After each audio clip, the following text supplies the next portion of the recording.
Hello hi ನಮಸ್ತೆ, ನಾನು ನಿಮ್ಮ ಶ್ರೀಗಂಧ. ಸೊ ತುಂಬಾ ಜನ ಕೇಳ್ತೀರಿ ಬ್ರೋ, ಮೈಸೂರು ಯೂನಿವರ್ಸಿಟಿ PG ಅಡ್ಮಿಷನ್ಗೆ ಇರೋ ಮತ್ತೆ ಅಪ್ಲಿಕೇಶನ್ ಡೇಟ್ ಎಕ್ಸ್ಟೆಂಡ್ ಆದ್ರೆ ಪ್ಲೀಸ್ ಸ್ವಲ್ಪ ತಿಳಿಸ್ಕೊಡಿ. ಯಾಕಂತಂದ್ರೆ ನಮ್ಮ ಕಾಲೇಜಿಂದ ರಿಸಲ್ಟ್ ಬಂದಿರಲಿಲ್ಲ, ಇಲ್ಲ ನಮ್ದು ಇನ್ನೂ ರಿಸಲ್ಟ್ ಬಂದಿಲ್ಲ ಅಂತೇಳಿ ತುಂಬಾ ಜನ ಹೇಳ್ತಿದ್ರಿ. ಸೊ ಇವಾಗ ಒಂದು ಲಾಸ್ಟ್ ಚಾನ್ಸ್ ಕೊಟ್ಟಿದ್ದಾರೆ. ಸೊ ಯಾವ ರೀತಿ ಅಡ್ಮಿಷನ್ ನಡೆಯುತ್ತೆ ಮತ್ತೆ ಅಪ್ಲಿಕೇಶನ್ ಯಾವ ರೀತಿ ಸಬ್ಮಿಟ್ ಮಾಡ್ಬೇಕಂತ ತಿಳಿಸ್ಕೊಡ್ತೀನಿ. ಹಾಗೇನೆ ಮೊದಲು ರಿಜಿಸ್ಟರ್ ಆಗಿದವರು ಮತ್ತೆ ರಿಜಿಸ್ಟರ್ ಆಗಿಲ್ದೇನೆ ಇರೋರು ಎಲ್ಲರೂ ಕೂಡ ಅಪ್ಲೈ ಮಾಡ್ಬೋದು. ಸೊ ಹಾಗೇನೆ ಯಾವ್ಯಾವ ಡಿಪಾರ್ಟ್ಮೆಂಟ್ ಸೀಟ್ ವೇಕೆಂಟ್ ಇದೆ ಅನ್ನೋದನ್ನು ಕೂಡ ತಿಳಿಸ್ತೇನೆ. ಸೊ ವಿಡಿಯೋ ಶುರು ಮಾಡ್ತೀನಿ.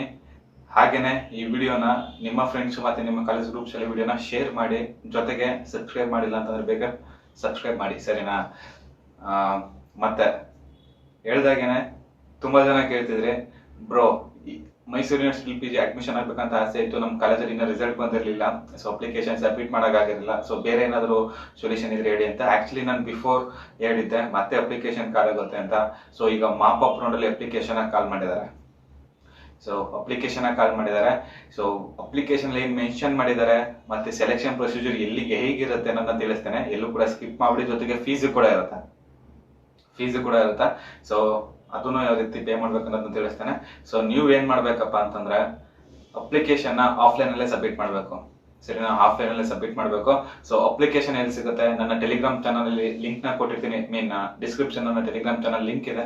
ಸೊ ಅಲ್ಲಿ ವಿಸಿಟ್ ಮಾಡಿದ್ರೆ ನಿಮ್ಗೆ ಅಪ್ಲಿಕೇಶನ್ ಸಿಗುತ್ತೆ. ಆ ಅಪ್ಲಿಕೇಶನ್ ಫಾರ್ಮ್ ನ ಫಿಲ್ ಮಾಡಿ ವಿತ್ ರಿಕ್ವೈರ್ಡ್ ಡಾಕ್ಯುಮೆಂಟ್ಸ್, ನಿಮ್ಮ ಡಿಗ್ರಿ ಡಾಕ್ಯುಮೆಂಟ್ಸ್ ಏನಿದೆ, PUC, SLC, caste, income certificate ಏನಿದೆ ಅದೆಲ್ಲನೂ ಕೂಡ ನೀವು ಡಿಪಾರ್ಟ್ಮೆಂಟ್ಗೆ ಕಳಿಸ್ಬೇಕು. ಸೊ ಬಿಫೋರ್ 3ನೇ ತಾರೀಕು, ಅಕ್ಟೋಬರ್ 3ನೇ ತಾರೀಕು ನೀವು ಡಿಪಾರ್ಟ್ಮೆಂಟ್ಗೆ ಕಳಿಸ್ಬೇಕು. ವಿತ್ ಪೋಸ್ಟ್ ಮುಖಾಂತರ ಕಳಿಸ್ಬೋದು, ಇಲ್ಲ ಅಂತಂದ್ರೆ ಖುದ್ದಾಗಿ ನೀವೇ ಹೋಗಿ ಕೊಡ್ಬೋದು, ಸರಿನಾ? ನೀವೇ ಹೋಗಿ ಕೊಡ್ಬೋದು. ಬಟ್ ಮೈಂಡಲ್ಲಿ ಇಟ್ಕೊಳ್ಳಿ, 3ನೇ ತಾರೀಕು, ಅಕ್ಟೋಬರ್ 3ನೇ ತಾರೀಕು ಬಿಫೋರ್ 5 PM ಒಳಗಡೆ ನೀವು ಡಿಪಾರ್ಟ್ಮೆಂಟ್ಗೆ ಅಪ್ಲಿಕೇಶನ್ ಸಬ್ಮಿಟ್ ಮಾಡಬೇಕು.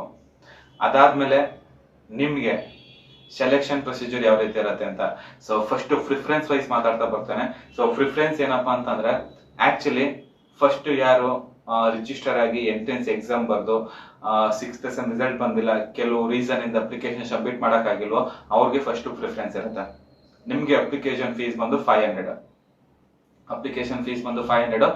ಜೊತೆಗೆ ನೀವು ಕೂಡ ಅಪ್ಲಿಕೇಶನ್ ನ ಫಿಲ್ ಮಾಡಿ ಆಫ್ಲೈನ್ ಮುಖಾಂತರ ಡಿಪಾರ್ಟ್ಮೆಂಟ್ ಸಬ್ಮಿಟ್ ಮಾಡಬೇಕು with necessary documents before 3 PM already mention ಮಾಡಿದ್ದೀನಿ.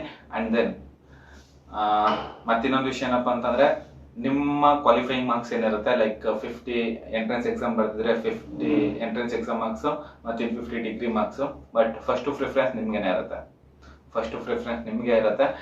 ಜೊತೆಗೆ ನೆಕ್ಸ್ಟ್ ಪಾಯಿಂಟ್ ಬಂದು, ಸೊ ಯಾರೆಲ್ಲ ಫಸ್ಟ್ ರಿಜಿಸ್ಟರ್ ಆಗಿಲ್ಲ, ಎಂಟ್ರೆನ್ಸ್ ಎಕ್ಸಾಮ್ ಬರ್ತಿಲ್ಲ, ಅವರು ಕೂಡ ಅಪ್ಲೈ ಮಾಡ್ಬೋದು. ನಿಮ್ಗೆ ಅಪ್ಲಿಕೇಶನ್ ಫೀಸ್ ಬಂದು 1500. ಸೊ ಆಫ್ಲೈನ್ ಅಲ್ಲೇ ಅಪ್ಲೈ ಮಾಡಬೇಕು. ಜೊತೆಗೆ ಅಪ್ಲಿಕೇಶನ್ ಲಿಂಕ್ ಕೂಡ ಡಿಸ್ಕ್ರಿಪ್ಷನ್ ಅಲ್ಲಿ ಪ್ರೊವೈಡ್ ಮಾಡಿದ್ದೀನಿ ಅಂತ ಹೇಳಿದ್ದೀನಿ. ಸೊ ವಿಸಿಟ್ ಮಾಡಿ, ನನ್ನ ಟೆಲಿಗ್ರಾಮ್ ಗ್ರೂಪ್ ಅಲ್ಲಿ ನೀವು ಡೌನ್ಲೋಡ್ ನ ಮಾಡ್ಕೊಳ್ಬಹುದು, ಸರಿನಾ? ಫಸ್ಟ್ ಪ್ರಿಫರೆನ್ಸ್ ಮತ್ತೆ ಸೆಕೆಂಡ್ ಪ್ರಿಫರೆನ್ಸ್ ಕೂಡ ಮೆನ್ಷನ್ ಮಾಡಿದ್ದೀನಿ. ಹಾಗೇನೆ ನನಗೆ ಬಂದಿರೋ ಲೇಟೆಸ್ಟ್ ನ್ಯೂಸ್ ಪ್ರಕಾರ, ಸೊ ನನ್ನ ಗೈಡರು ಮತ್ತೆ ನನಗೆ ಗೈಡ್ ಮಾಡೋರು ಹೇಳಿದ್ದು, ಸೊ ಆಲ್ಮೋಸ್ಟ್ ಅಲ್ಲಿ ಇನ್ನ 70% ಸೀಟ್ ವೇಕೆಂಟ್ ಅಲ್ಲಿ ಇದೆ. 70% ಸೀಟ್ ವೇಕೆಂಟ್ ಅಲ್ಲಿ ಇದೆ. ಸೊ ಅದು ಯೂನಿವರ್ಸಿಟಿ ಡಿಪಾರ್ಟ್ಮೆಂಟ್ ಎಲ್ಲ ಆಗಿರ್ಬೋದು, ಇಲ್ಲ ಅಂತಂದ್ರೆ ಸಪರೇಟ್ ಅಫಿಲಿಯೇಟೆಡ್ ಕಾಲೇಜ್ ಎಲ್ಲ ಆಗಿರ್ಬೋದು, ಇನ್ನ 70% ಸೀಟ್ ವೇಕೆಂಟ್ ಅಲ್ಲಿ ಇದೆ. ಸೊ ಎಲ್ಲರೂ ಕೂಡ ಅಪ್ಲೈ ಮಾಡಬಹುದು.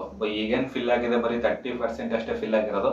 ಸೊ ನೀವು ಅಪ್ಲೈನ ಮಾಡಿ, ಬೇಕಾದ್ರೆ ನೀವು ಓದ್ಬೇಕು ಅಂತಿದ್ರೆ ಅಪ್ಲೈನ ಮಾಡಬಹುದು. ಹಾಗೆ ನೆಕ್ಸ್ಟ್ ಇನ್ನೊಂದು ವಿಚಾರ ಏನಪ್ಪಾ ಅಂತಂದ್ರೆ, ಮೇನ್ ಪಾಯಿಂಟ್ ನೀವು ಕೇಳ್ಬೋದು, ಸ್ಕೀಮ್ ಎಲ್ಲಿ ಇರುತ್ತಾ ಇಲ್ಲ ಸ್ಕೀಮ್ ಬಿ ಇರುತ್ತಾ ಅಂತ. ಸೊ ಸ್ಕೀಮ್ ಎ ಅಂತಂದ್ರೆ ಗೌರ್ಮೆಂಟ್ ಸೀಟು, ಸ್ಕೀಮ್ ಬಿ ಅಂತಂದ್ರೆ ಪೇಮೆಂಟ್ ಸೀಟು ಹೇಳಿದ್ದೀನಿ. ನೆಕ್ಸ್ಟ್ ಇನ್ನೊಂದು ವಿಷಯ ಏನಪ್ಪಾ ಅಂತಂದ್ರೆ, ಫಸ್ಟ್ ಇನ್ ಕೇಸ್ ಏನಾದ್ರು ಯಾವುದೇ ಒಂದು ಡಿಪಾರ್ಟ್ಮೆಂಟ್ ಅಲ್ಲಿ ಸ್ಕೀಮ್ ಬಿ ಅಡ್ಮಿಷನ್ ಆಗದೆ ಇನ್ನು ಸ್ಕೀಮ್ ಎ ಸೀಟ್ ಉಳ್ತಿದ್ರೆ ಅದನ್ನ ಸ್ಕೀಮ್ ಎ ಅಂತ ಕನ್ಸಿಡರ್ ಮಾಡಿ first scheme A seat fill ಮಾಡಿ ಆಮೇಲೆ ಸ್ಕೀಮ್ ಬಿ ಗೆ ಹೋಗ್ತಾರೆ, ಸರಿನಾ? But in case of first ಅಲ್ಲಿ ಏನಾದ್ರು ಸ್ಕೀಮ್ ಎ ಸೀಟ್ ಉಳಿದಿತ್ತು ಬಟ್ ಸ್ಕೀಮ್ ಬಿ ಆ ಡಿಪಾರ್ಟ್ಮೆಂಟ್ ಅಲ್ಲಿ ಅಡ್ಮಿಷನ್ ಆಗಿದ್ರೆ ಆಲ್ರೆಡಿ ಸ್ಕೀಮ್ ಎಲ್ಲಿ ಏನ್ ಸೀಟ್ ಮಿಕ್ಕಿದೆ ಅದನ್ನ ಸ್ಕೀಮ್ ಬಿ ಅಂತ ಕನ್ಸಿಡರ್ ಮಾಡ್ತಾರೆ, ಸರಿನಾ? ಸ್ಕೀಮ್ ಬಿ ಅಂತ ಕನ್ಸಿಡರ್ ಮಾಡ್ತಾರೆ. ಮತ್ತೆ ಫೀ ಸ್ಟ್ರಕ್ಚರ್ ಏನಿದೆ ಆಲ್ರೆಡಿ ತಿಳಿಸಿದೀನಿ. ಫೀ ಸ್ಟ್ರಕ್ಚರ್ ಸೇಮ್ ಇರುತ್ತೆ. ಮತ್ತೆ ಕೆಲವು ರಿವೈಸ್ಡ್ ಫೀ ಸ್ಟ್ರಕ್ಚರ್ ಕೂಡ ಅಪ್ಡೇಟ್ ಆಗಿದೆ. ಜಸ್ಟ್ ವೆಬ್ಸೈಟ್ ಅಲ್ಲಿ ನೀವು ಒಮ್ಮೆ ನೋಡ್ಬೋದು. ಲಿಂಕ್ ಎಲ್ಲ ಕೂಡ ಡಿಸ್ಕ್ರಿಪ್ಷನ್ ಅಲ್ಲಿ ಮತ್ತೆ ಪ್ರೀವಿಯಸ್ ವಿಡಿಯೋದಲ್ಲಿ ಸಿಗುತ್ತೆ. ಸೊ ಲಾಸ್ಟ್ ಟೈಮ್ ಹೇಳ್ದಾಗೇನೆ ಸ್ಟಾರ್ಟಿಂಗ್ ಅಲ್ಲೇ ಲಾಸ್ಟ್ ಅಪರ್ಚುನಿಟಿ, ಯಾರೆಲ್ಲ ಮಿಸ್ ಮಾಡ್ಕೊಂಡ್ರೆ ಅವ್ರಿಗೆ ಸೊ ಮಿಸ್ ಮಾಡ್ಕೊಳ್ಬೇಡಿ. ಹಾಗೆ ನಿಮ್ಮ ಫ್ರೆಂಡ್ಸ್ ಮತ್ತೆ ನಿಮ್ಮ ಕಾಲೇಜ್ ಗ್ರೂಪ್ಸ್ ಅಲ್ಲಿ ವಿಡಿಯೋನ ಶೇರ್ ಮಾಡಿ, ಸರಿನಾ? ಹಾಗೇನೆ ನೆಕ್ಸ್ಟ್ ಏನೇ ಅಪ್ಡೇಟ್ ಇತ್ತು ಅಂತಂದ್ರೆ ನೆಕ್ಸ್ಟ್ ಅಪ್ಡೇಟ್ ಸಿಗ್ತೀನಿ. ಅಲ್ಲಿವರೆಗೂ ಲವ್ ಯು ಆಲ್.